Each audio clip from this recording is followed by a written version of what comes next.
Factor the polynomial completely if it's not factorable right prime.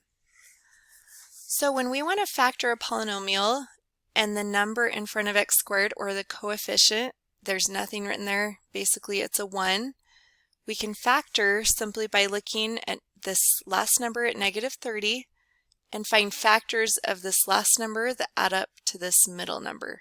So we want factors of -30 that will add up to -7. So we can look at all the factors, 2 and 15, 1 and 30, 3 and 10, 5 and 6. Okay, I think we've got them all. So factors of 30, now one has to be negative and one has to be positive, and they have to add up to -7. We know one has to be negative and one has to be positive because they have to multiply to be -30. So we can go through and try, okay, -2 plus 15 is not going to be -7. We can kind of see similarly, -15 plus 2 won't work. Similarly, 1 and 30, they're too far apart. Okay, let's try 3 and 10.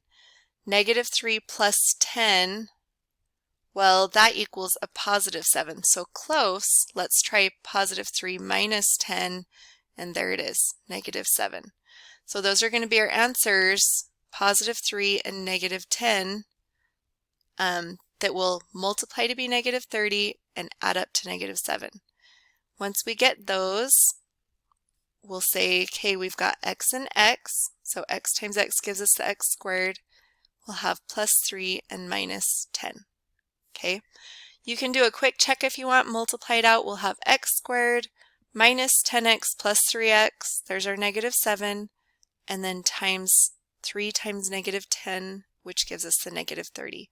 And so that's our answer.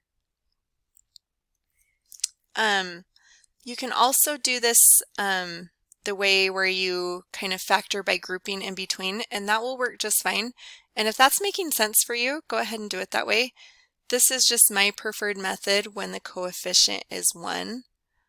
But either way, you're going to be finding factors of the constant term that add up to the middle term.